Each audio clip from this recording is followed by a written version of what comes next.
नमस्कार। विशेष समाचार। पर्वतारोही शहीद साङ्गे शेर्पाको स्मृतिमा लोअर आलुबारीमा कार्यक्रम सम्पन्न गरियो। स्थानीय लोअर आलुबारी प्राथमिक अनि एमएसके विद्यालय भवनमा विद्यालयका प्रधान अध्यापक सुन्दर प्रधान लगायत शिक्षक शिक्षिका साथै परिवारको पक्षमा पासङ फुटी शेर्पा, निमडोमा शेर्पा, तेन्जिङ निङमा शेर्पा, पर्वतारोही पासङ तेन्जिङ शेर्पा आदिको उपस्थितिमा कार्यक्रमको आयोजना गरिएको थियो। उक्त कार्यक्रममा 13औं वाहिनी आइटिबिपी लिङदाम सिक्किमबाट हेडक्वार्टरबाट निर्देश गरे अनुसार विद्यालयका विशेष गरी विद्यार्थीहरूलाई यसबारे जानकारी गराउन हेतु उक्त सीमा बलका विशेष अधीनस्थ अधिकारी साथै अन्य संलग्न प्रतिनिधिहरू क्रमैले एसएम सुबेदार, मेजर वाङचुक शेर्पा लगायत अन्यको उपस्थितिमा यो कार्यक्रम गरिएको थियो। उनकै बाहुलीबाट साङ्गे शेर्पाको तस्बिरमा माल्यार्पण गर्दै उनको देशप्रतिको योगदानबारे विद्यार्थीहरूलाई बताए।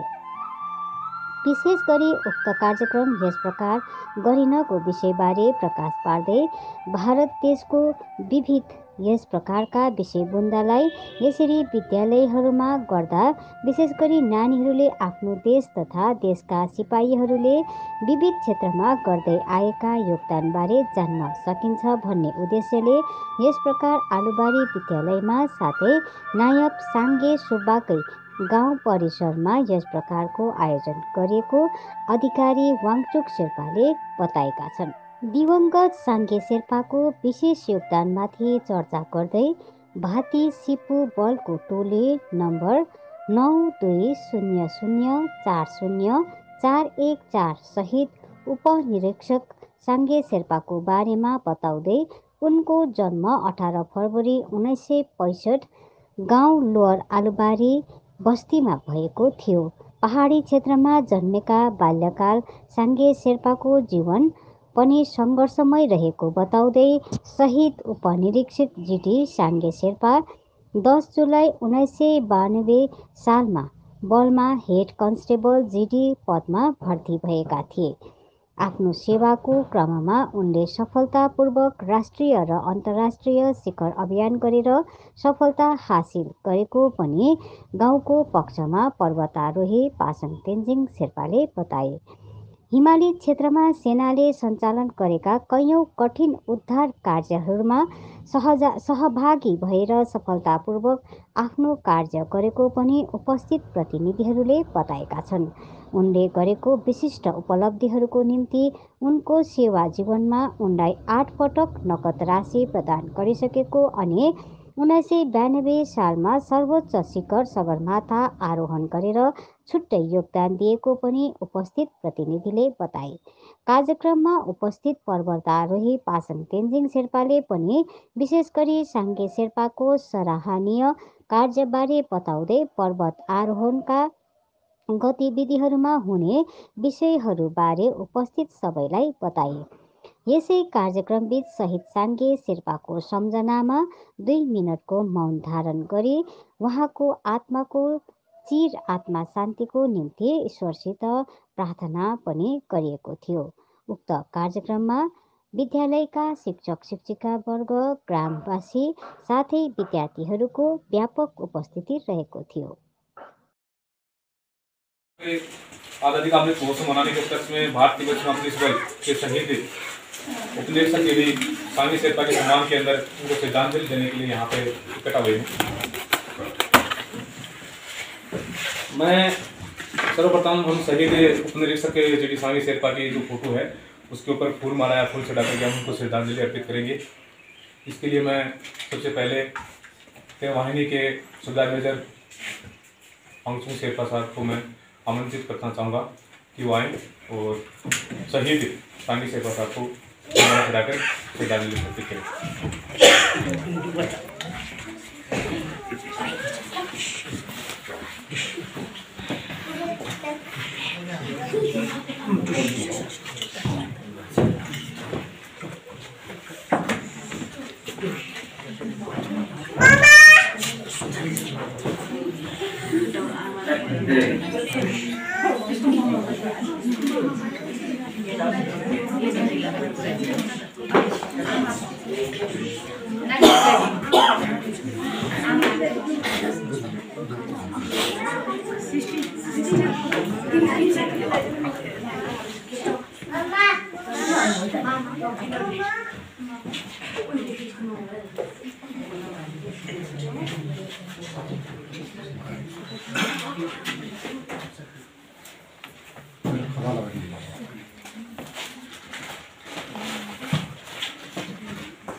चीन सीमा पर तैनाती का मामला आता है तो इस बल की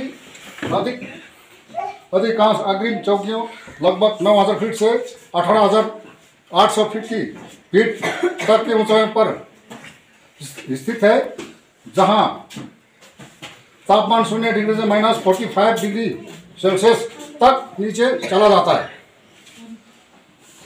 अब मैं भारत के पश्चिमी पुलिस बल के दल संख्या नंबर कितना शहीद उप निरीक्षक जीडी संजय शेरपा के बारे में आपको बताना चाहूँगा कि इनके जन्म दिनांक 18/2/1965 को विलेज फुलबारी लोअर आलूबारी बस्ती में हुई थी।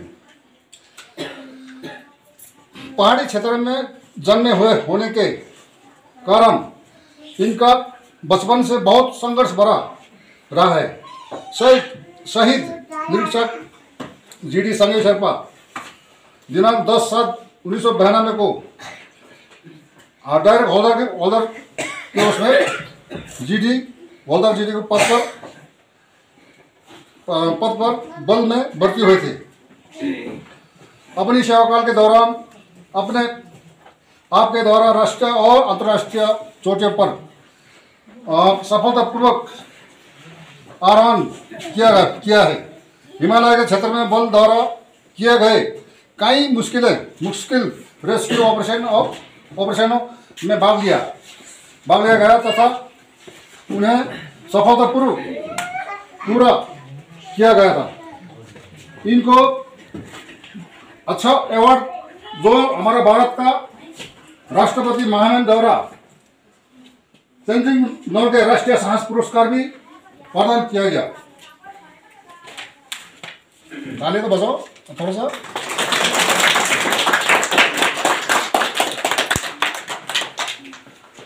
इनकी विशिष्ट उपलब्धियों के बाद लिए सेवाकाल के दौरान 8 बार नगद पुरस्कार एवं 1992 से विश्व की सबसे ऊंची माउंट एवरेस्ट को फतह करने के लिए 2 बार फतह किया है और 3 बार फतह किया। उसके बाद अपना दो इंक्रीमेंट के साथ वेतन वृद्धि में वर्ष 1996 में पुनः तीसरी बार माउंट एवरेस्ट पर दक्षिण के छोर के और तरफ से फतह करने के उपरांत पर्वत स्पोर्ट्स कोटे के तहत निरीक्षक जीडी के पद पर पदोन्नति तथा वर्ष 2001 में स्थापना दिवस के अवसर बल के महानिदेशालय महोदय द्वारा निदेशालय प्रशस्ति पत्र तथा प्रतीक चिन्ह से नवाजा गया। उत्तराखंड राज्य में स्थित पंचचूली पर्वत चोटी 2 बार अध्यक्ष साहस का परिचय परिचय देते हुए दिनांक 20/9/2003 को अपना अभियान सफलतापूर्वक करने उपरांत चोटी से नीचे लौटते समय प्राकृतिक आपदा अवलांच के आने से अभियान के दल में 9 लोग शामिल थे, जिसमें सदस्य एक शामिल का कोई मतलब बॉडी नहीं मिली। सदस्यों के जिसमें आप भी शामिल थे, जैसे आप भी शामिल थे, जहां की बहुत थी। भारत तिब्बत सीमा पुलिस बल के मुख्य पर्वतारोहण में से आपका विशिष्ट उपलब्धियों हेतु नाम दर्ज है। भारत तिब्बत सीमा पुलिस बल में आपका नाम हमेशा गौरव से लिया जाएगा। अंत में मैं आप सबसे आग्रह करता हूं कि शायद संजय शेरपा की याद में 1 मिनट में मौन रखने का ईश्वर से प्रार्थना करता हूं कि हम लोग सभी उनकी आत्मा को शांति और शोक मोक्ष प्रदान करें। खड़ा हो जाओ। जय भारत। टीचर्स एवं मेरे प्यारे बच्चे, हम भारत वर्षगांठ 75वीं वर्षगांठ आज़ादी का अमृत उत्सव मनाने के लिए उपलक्ष्य में भारत तिब्बत सीमा पुलिस बल के शहीद श्री उपनिरीक्षक श्री संजय शेरपा के सम्मान में उनको श्रद्धांजलि देने हेतु यहाँ इकट्ठा हुए हैं। सर्वप्रथम हम शहीद उपनिरीक्षक GD संजय शेरपा को की फोटो पर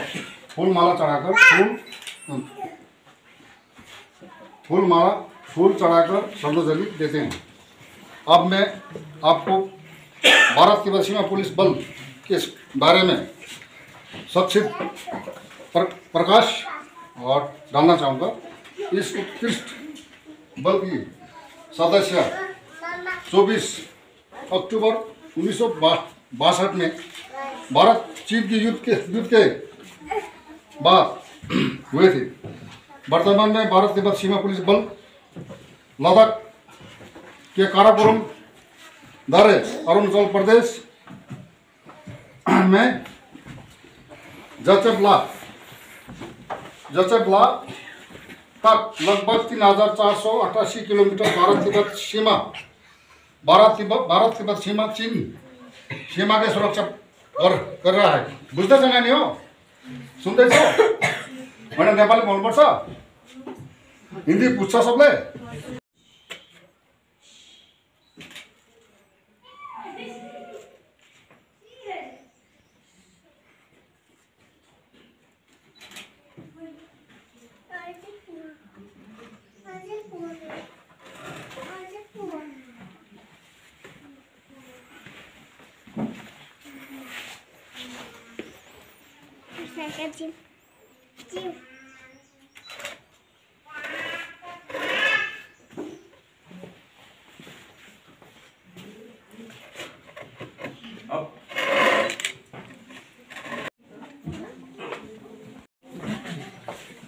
तपाईँले नि यही खिचेर पठाइदिनु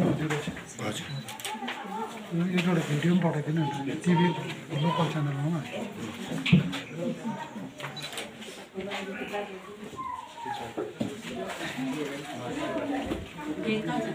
सबै तपाईँले इधर मैडम लोग फोटो खींचा सबके साथ में, अभी ग्रुप फोटो होगा। न्युज दिन्छ।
ऊपर से वो खाना डाल रखा है, बगल में डाल रखी है माला।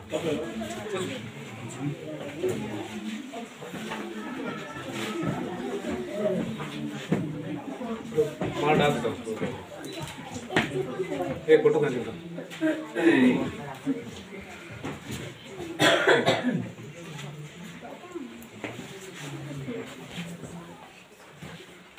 हाँ ठीक।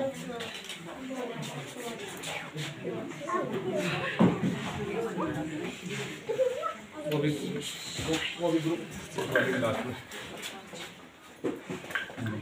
हाँ वही करवाई थी। हाँ वही बड़ा उठा के फोटो नहीं, वो गिरना नहीं चाहिए, गिरना नहीं चाहिए, वो ऊपर लगा देते हैं। गर्ने गर्छ हैन। उहाँहरूले बतायो ल्यान्डको भनेपछि हाम्रो माउन्टेनिङ भयो पर्वतारोहणको क्षेत्रमा, जसको सबभन्दा उत्कृष्ट सबैभन्दा राम्रो मतलब जसले पर्फर्मेन्स दिएको छ, जसको एचिभमेन्ट राम्रो छ, उहाँलाई दिने गर्छ। हुनु त हाम्रो दार्जिलिङमा धेरै मान्छेहरू छ जो माउन्टेनिङ गर्छ, तर यो सबैको नसिबमा हुँदैन, किनभने यसमा अलिकति एक्स्ट्रा हुनु पर्यो। बाँकीले भन्दा राम्रो काम गरेको हुनुपर्छ र यो हरेक साल पाउने गर्छ है। र जस्तै त्यसमा हाम्रो यहाँ सुधार साहब आउनुभएको छ, श्री वंशु शेर्पाजी, उहाँले पनि यो एडभेन्चरबाट सम्मानित भइसक्नु भएको छ।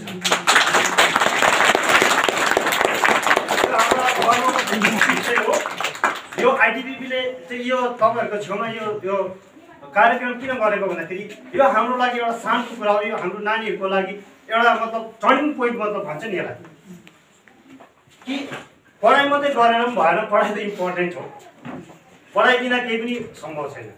तर कति के हुन्छ भन्दाखेरि पढाइको साथसाथमा एडभेन्चर फिल्डमा पनि आउनु इज भेरी इम्पोर्टेन्ट। इनिसिएटिभ लिनु पऱ्यो, हामीले यो चिजमा रुचि लिनु पऱ्यो है।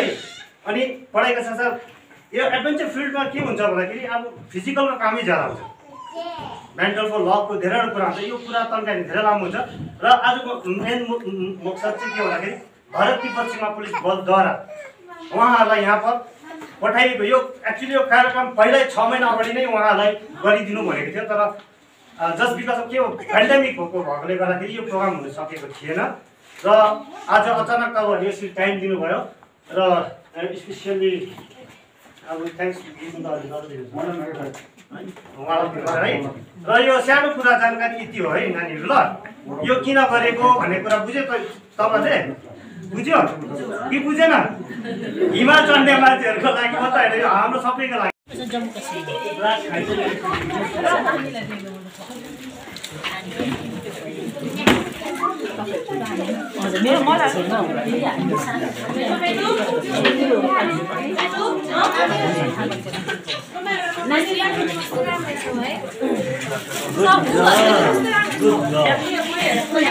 पेन्सिल पायो सबैले?